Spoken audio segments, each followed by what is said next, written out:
falando de coisa interessante ainda, né? Aham. É o seguinte, né? A gente tá falando aí que inteligência artificial não é o futuro, é o presente, né? Não tem como mais voltar atrás.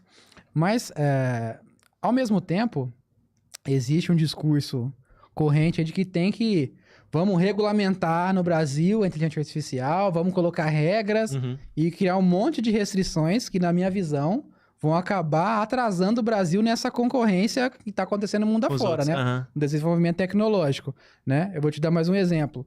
Eu estava lendo um livro recentemente sobre a China, para você ver, hein? Um livro de 2016, de um autor alemão, que ele era correspondente internacional, viveu muitos anos na China, sabia tudo de China. Uhum.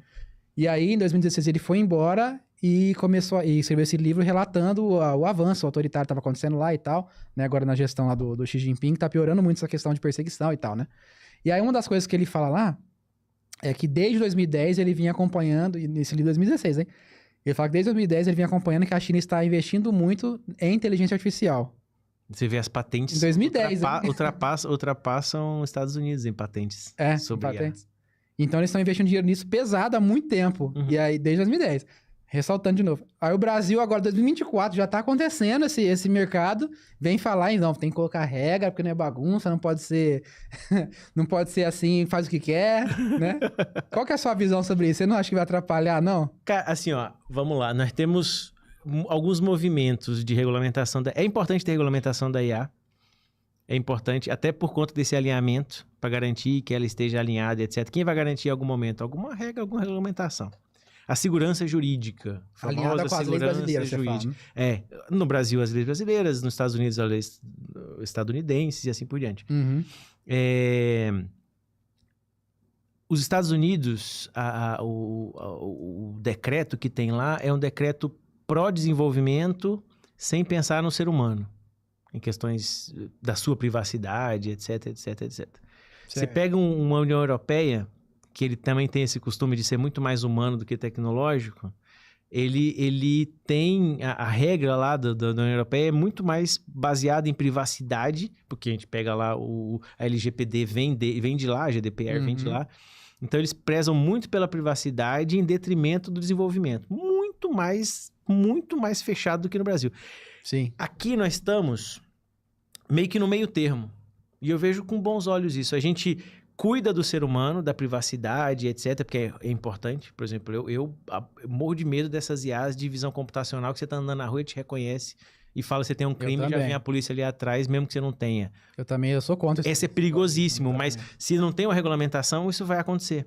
A regulamentação é para dizer assim, ó, desenvolvimentos de software, etc, que por exemplo, vai falar sobre saúde, eu preciso dar uma olhada para ver o que você está fazendo sobre isso, porque vai impactar numa vida, diretamente na vida do ser humano. Certo. Então, a nossa regra está meio que, apesar de lobbies para cima e para baixo, mas está meio que quase que equilibrada.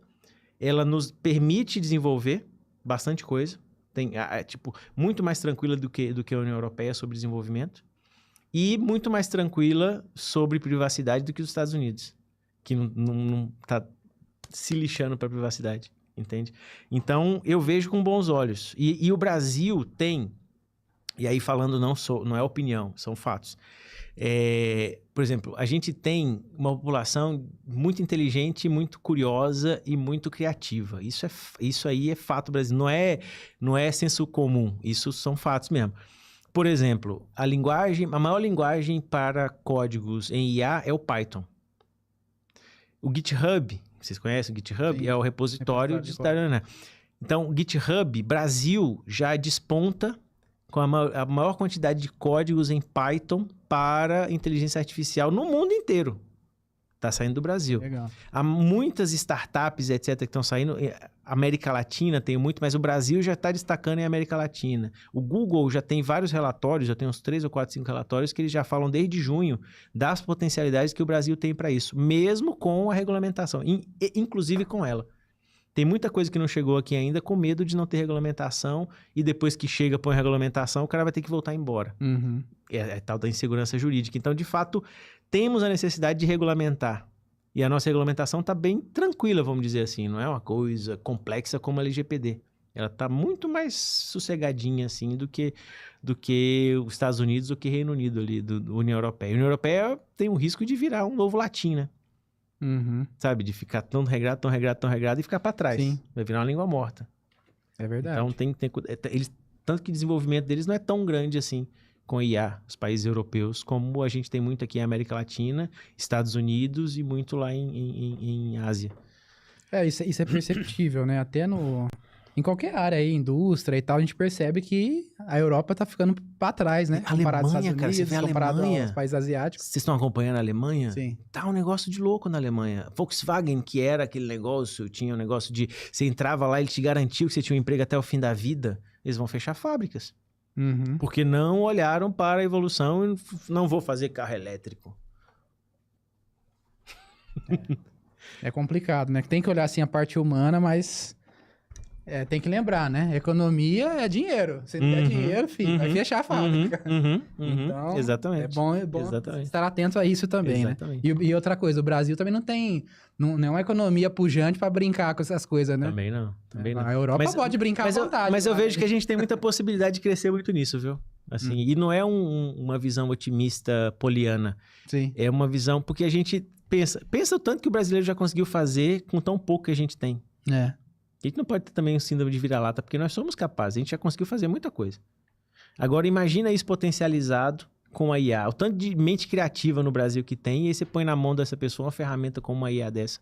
Um monte de gente que tem ideia de fazer código, fazer programas e etc. No sentido de computação, não outro tipo de programa. Sim.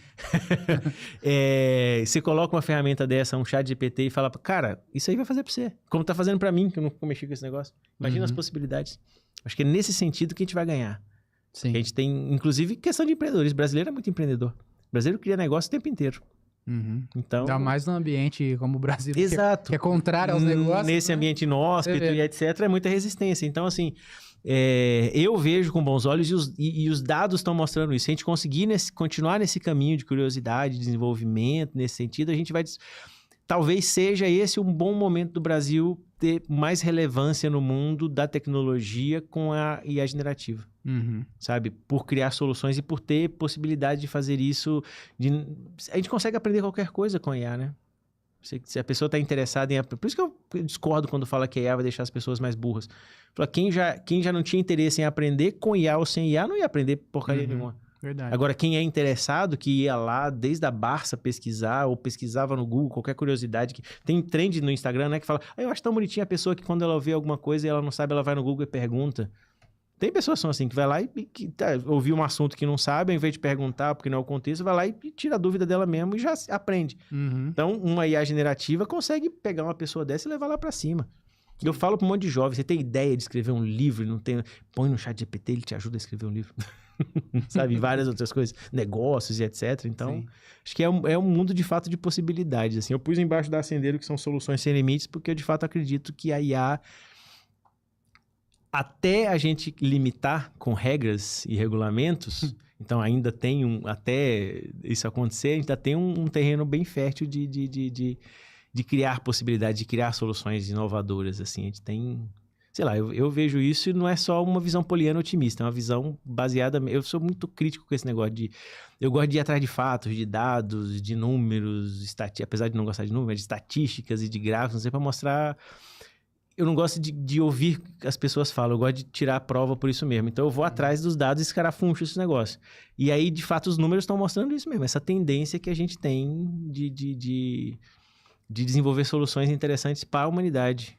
O Brasil despontar isso tecnologicamente, sabe? Sim. Como negócio com IA.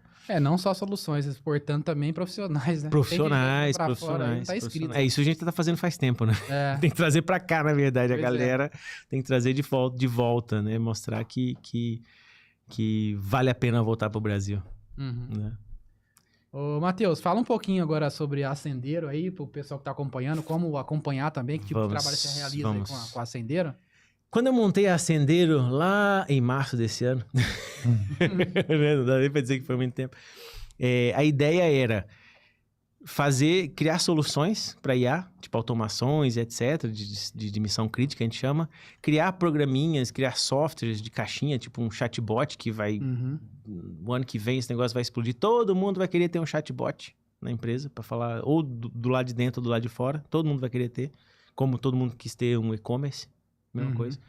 E, por último, eu pensava em educação. tipo cursos, palestras, etc. As coisas me mostraram o seguinte, a turma ainda quer saber sobre IA, a turma ainda tem dúvidas sobre IA. Então não adianta eu entregar produtos que o povo não vai saber usar, eu já fiz várias outras iniciativas que não estavam funcionando, e aí eu percebi que eu coloquei em prioridade a educação. Então, assim, cursos, treinamentos, in companies, tipo, eu vou lá no Ciesp e dou um treinamento geral. E aí sempre tem 1, 2, 3 ou 4 que fala, cara, leva para minha empresa isso aqui. Você consegue dar um treinamento para a minha empresa, especificamente para eles, com os problemas deles? Claro, perfeito. Vamos lá para dentro e a gente faz. Então tá acontecendo muito treinamento in company da Ascendeiro. E agora eu já estou colocando gente para desenvolver soluções. Então agora eu tenho tranquilidade de desenvolver soluções. Depois, né, de março, abril, maio, junho, julho, 6 meses, 7 meses de empresa, eu já tenho gente agora para fazer soluções. Agora já está começando a pegar alguns projetos. Já tem alguns projetos pontuais que eu trabalhava sozinho, de automações. Eu tenho uma empresa grande do sul de RH, grande mesmo. E a gente está fazendo automações interessantíssimas com ela. Tem uma empresa de Franca que a gente está fazendo um trabalho bem interessante também, de questões fiscais. Tem algumas empresas de Ribeirão Preto, tem uma empresa de Vitória, no Espírito Santo, que consegui furar a bolha, né? Sair de Ribeirão para outras regiões. No Rio de Janeiro, eu estou com um cliente também fazendo essas automações. Então, as coisas estão despontando agora. Então, a Ascendeiro é uma empresa de soluções com inteligência artificial. Que tipo de solução? Desde, Matheus, eu tenho o meu programa, eu tenho um probleminha aqui, que é, sei lá, avaliar esse tanto de documento para entregar um relatório final, e isso acontece com uma frequência diária. Vamos automatizar isso? Vamos automatizar isso. Cria um fluxo, ou pega soluções prontas, ou cria uma soluçãozinha e automatiza. O outro ponto é criar esses chatbots que já estão bem adiantados. Então, eu quero colocar o chatbot, já tenho ele pronto aqui, a gente só ensina ele o que tem que fazer, coloca a base de conhecimento e solta ele no WhatsApp, solta ele no site, solta ele no Instagram, e ele vai conversar em linguagem natural com a galera. Tipo, eu tenho um que está rodando desde fevereiro, que vende certificado digital, que é uma coisa complexíssima de vender, e ele performa perfeitamente. Você chega lá e pergunta qualquer coisa sobre certificado digital, ele te ajuda desde instalação, etc., até na compra. Então, te orienta até comprar. É um chatbot com IA, 100% IA, que ele faz isso. E a parte da educação, que é uma coisa que me brilha os olhos também. Adoro falar sobre IA também. Então, a parte da educação vai continuar na Ascendeiro, assim, funcionando muito bem em palestras e já tem coisa para fevereiro já marcada. Sabe, de agenda, assim. Então, eu tô super... Matheus, você tá correndo pra cima e pra baixo. Não, é a IA que tá. Eu só sou um, sabe, eu só tô andando com... Eu brinco, eu falo pra turma que eu virei um evangelizador de inteligência artificial. Quase que um Antônio Conselheiro, pra avisar, o sertão vai virar massa. Da Bahia aí.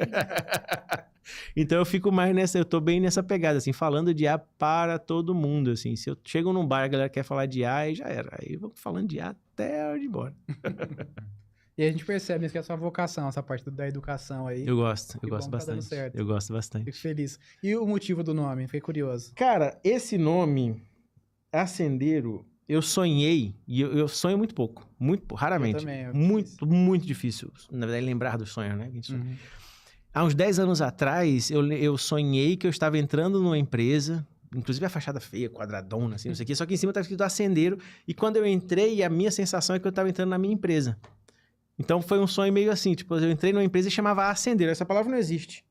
Ascendeiro, né? E aí, eu fiquei com essa palavra, todas as iniciativas de empreendedorismo, eu tentava colocar Ascendeiro e nada combinava. E aí, dessa vez que eu falei, não, vou montar uma empresa de IA, não sei o quê, vai chamar Ascendeiro dessa vez. E aí É um bom nome. Até que eu achei que tinha algum significado. Não, Ascendeiro. É uma palavra bem natural, natural, né? Coloquei o símbolozinho do infinito, porque é um símbolo, né? Tipo, o Instagram roubou fazer o boomerang, ele usa o meu infinito. Ah, sim. Eu que criei o infinito, na verdade. Matemática roubou meu infinito. Você anotou o nome na época ou você lembrava? Lembrei. Ascendeiro. Muito bom, cara. E aí o nome veio por isso. Na verdade, Ascendeiro já existe há 10 anos, né? Porque o nome já existe há 10 anos. E aí colou, e ficou um nome interessante, assim. Ficou algo diferente, assim.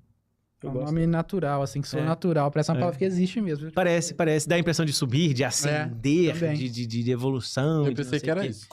Ele traz essa conotação. Aí tem alguns que falam que acham que é uma palavra italiana. Accendero. Tem uns que chamam de accendero. Sim, não sei parece o quê. italiana. Tem uns que parece um pouco de espanhol também, acendero.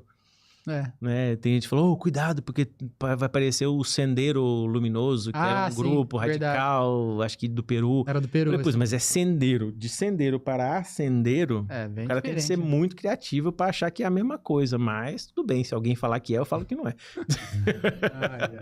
Não tem nada a ver uma coisa com a outra. Nada a ver, né? Bom, pessoal...